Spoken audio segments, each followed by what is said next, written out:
Welcome to today's show, Legacy Living, Make Your Life Count. I'm your host, Dr. Gloria Burgess, passionate, inspirational speaker, author, poet, and entrepreneur. Good morning, and welcome to Legacy Living, Make Your Life Count. I'm delighted that you joined me this morning. Today is Wednesday, February 21st. I want to give a great big thank you to those of you who are listening today, and a great big shout out to all of you listening all over the world. I'm delighted and so grateful that you tuned in. I hope you're enjoying a fabulous day today, and that you're having a fantastic week, because you know what? In the grand song of the universe, life is very, very short. It's short and sweet and very, very precious. So, I hope you're making a difference in your own life. Because when we make a difference in our own life, you also make a difference in somebody else's life. Now, a lot of folks want to make their life count for something, but they don't seem to know how to do that, or it seems so big, so large, so looming to them. They don't know where or how to begin. So they ask me, Dr. Gloria, how do you do that? How do you make your life count? Well, you know me, I like to keep things simple, and it's pretty simple to make your life count. Now, you do it day by day, step by step, moment by moment, every single day.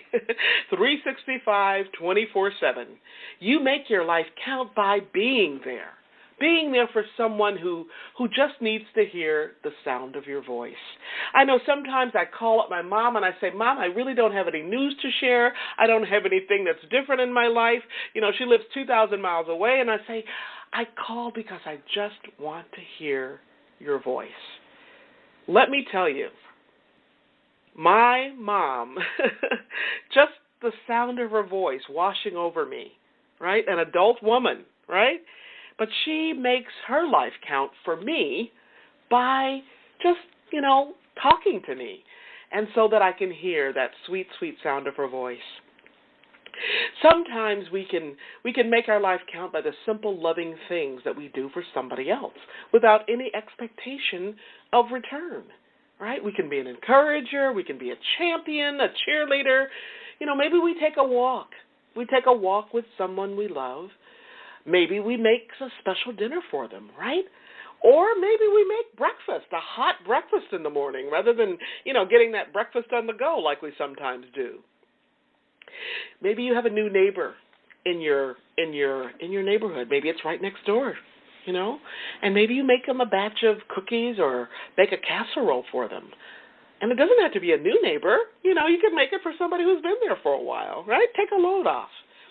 Maybe you haven't spoken to your brother or your sister for a long, long time, and now is the time to give them a call, right?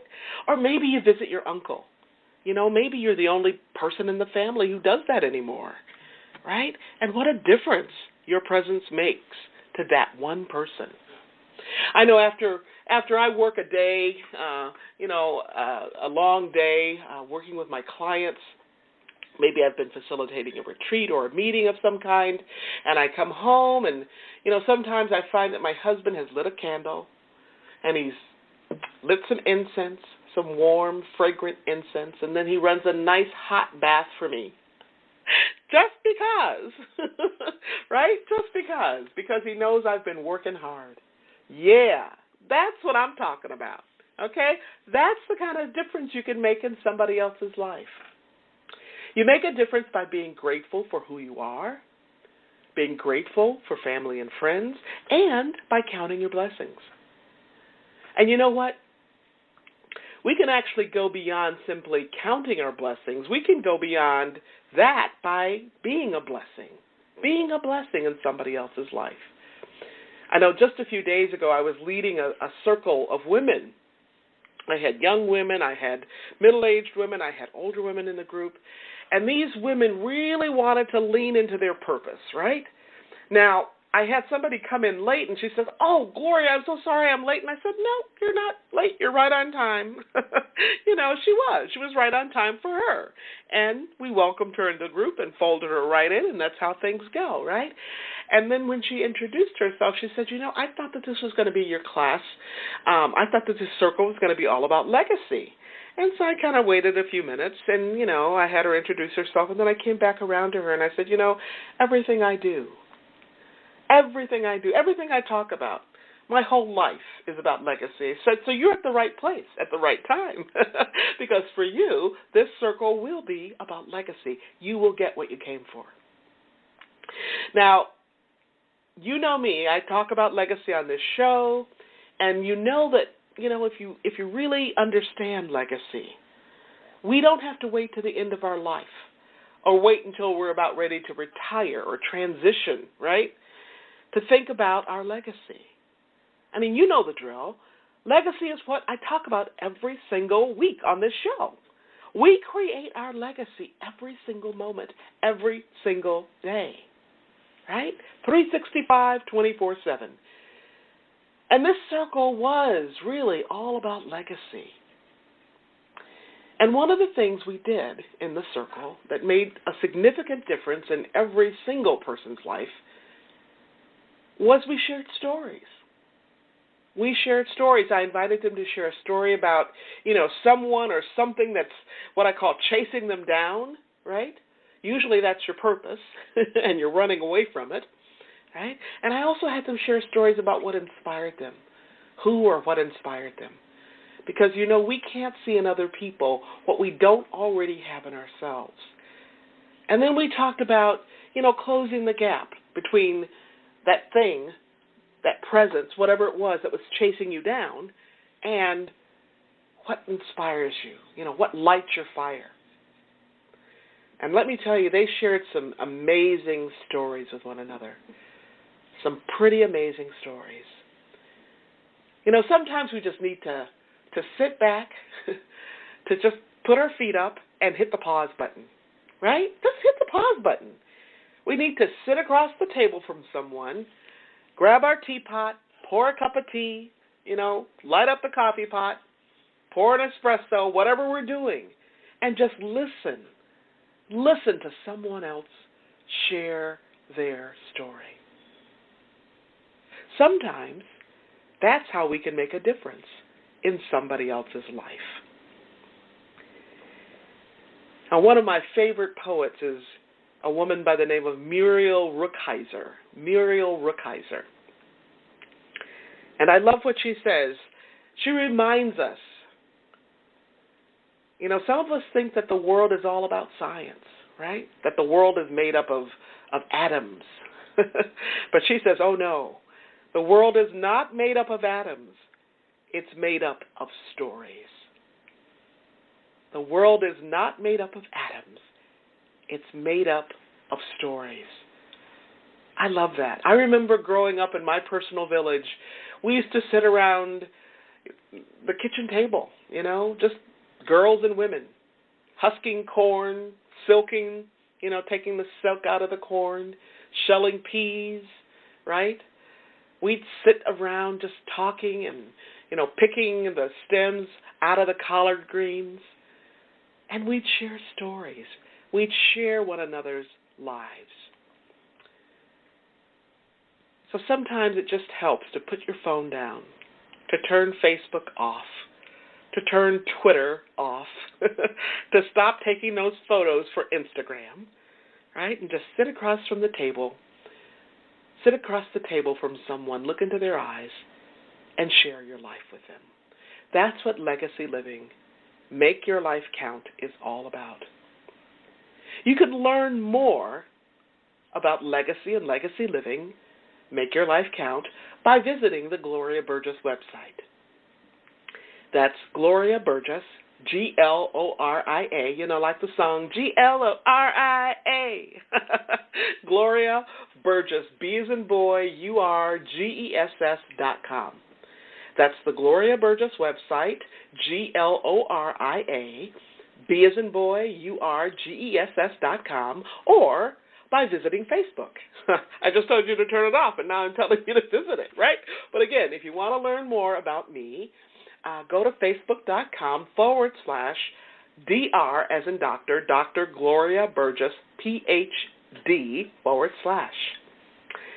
All right. So today's show is part 2 of a show that began last week that honors the legacy, the life of Dr. Maya Angelou. Now, if you missed last week's show, be sure to download it so you can hear part 1. Now, you don't want to miss that show. Download it so you can listen to it again and again to get what you need from it. Like all of my shows, I want to inspire you to make a difference in your own life so that you can make a difference in the lives of others. I also want to equip you with ideas, information, and resources that you can use, that you can actually put to use in your own life, and so that you can share the wealth with others.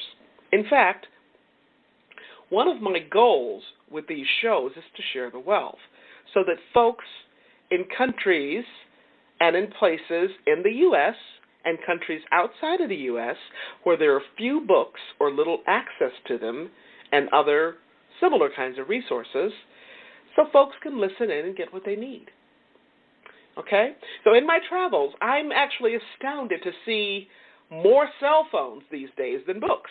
I'm talking cell phones in countries that don't have libraries, okay?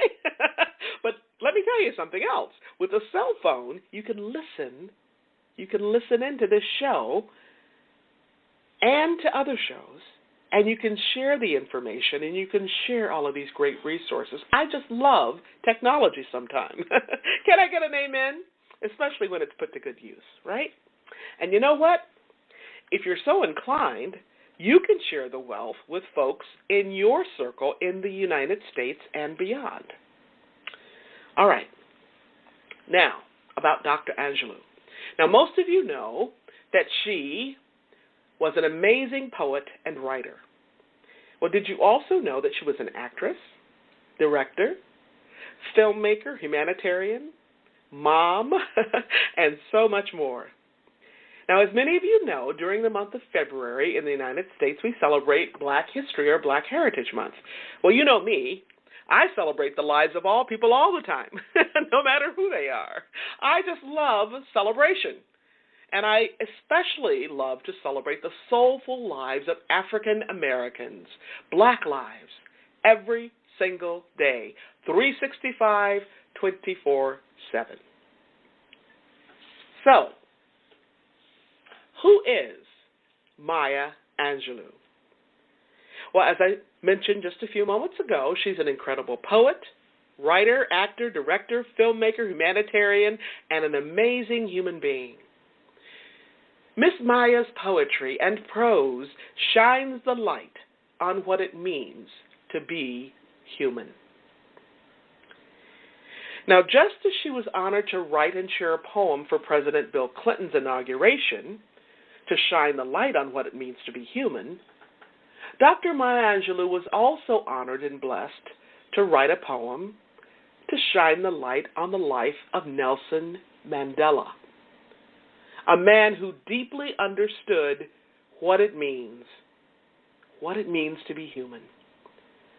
I share this poem with you because there is so much of Maya's life tucked into her writing, her values, what she believed, what she stood for, who she stood with, lessons from history, and shining, shining rays, the shining sunlight of her dreams, what she dreamed of for our future, for the future of humankind. Now this poem, Maya Angelou's poem for Madiba,